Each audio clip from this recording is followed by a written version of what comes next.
Yes! What is up, everyone?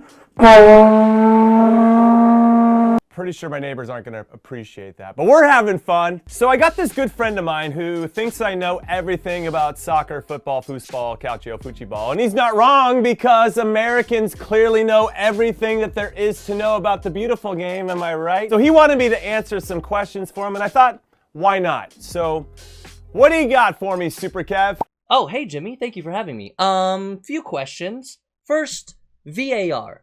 Do we like VAR? Should we keep VAR? Interesting timing with this question, Super Kev, because Wolves have put in a request to have VAR removed from the Premier League, and next month there's going to be a vote. If 14 of the 20 Premier League teams vote to have it gone, it's going to be gone, which would be pretty wild because apparently there's a stat out there that says VAR has helped increase the number of correct decisions made in games from 82% before its introduction to 96% this season, which is a pretty telling stat that VAR is working. However, my biggest issue with VAR is that it was meant to correct human error, and there is still a lot of human error, and it comes down to a lack of consistency in what is or isn't a foul, and this is where my biggest frustration lies. Someone goes in for a hard tackle in one game and gets a straight red card. The next game, something similar will happen, and nothing! Not even a card at all, and you think, what are we even doing? What is VAR even doing? What are the refs doing? What are we doing with our lives? It doesn't make any sense. Also, do not get me started on the handball rule.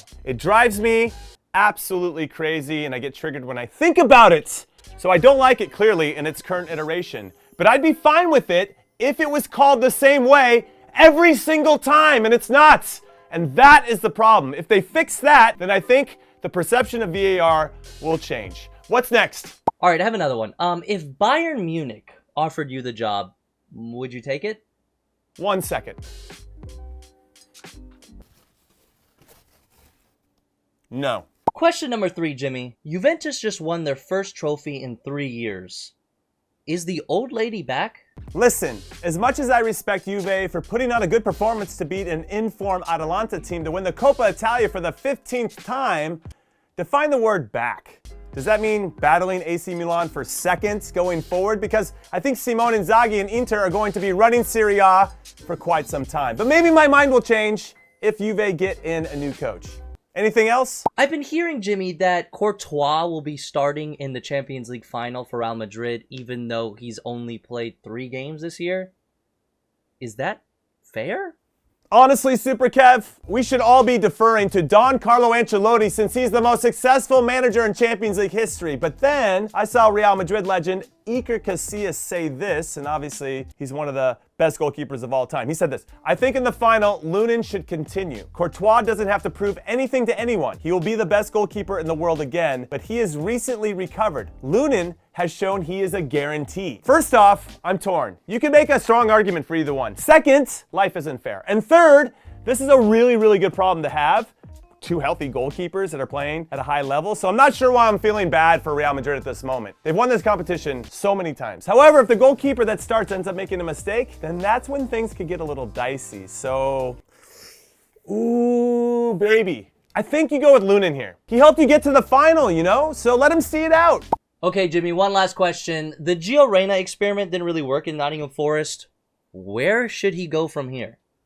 Yes, Reyna, I've heard of him. Well, prior to him moving to Forest, I was hoping he would find himself on a team that was not in the relegation zone, because in that type of situation, it ends up being less about tactics and more about pure desperation, and that's not ideal to Gio's playing style. So I was hoping he could land at a club that was on the up and up, like say Bologna in Italy under an up-and-coming manager like Thiago Motta, though I'm not sure how long he is going to be there moving forward. Or maybe an underperforming team in Spain like a Sevilla or Valencia that clearly has the talent but could use the spark that Gio brings in the attack. Or maybe it's a team in France or Portugal, but he needs to go somewhere where he can be the guy consistently pulling the strings all the time so he can build up that confidence, because confidence is a hell of a drug.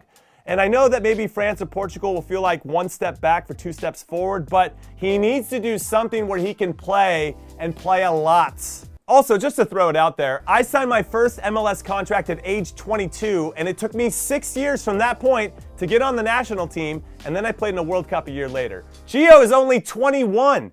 So speaking from experience, I know his best years are yet to come. And all right, that's it. That's all I got, except for this, the first episode of our Last Man Standing series to see who gets the last spot on our TST roster drops tomorrow, so please tune in for that. Also, if you want to ask me any questions for a future video, hit me up in the comments. And look at us, 2 videos in 2 days. Community's coming back together. I love you guys, and I will see you soon. Later.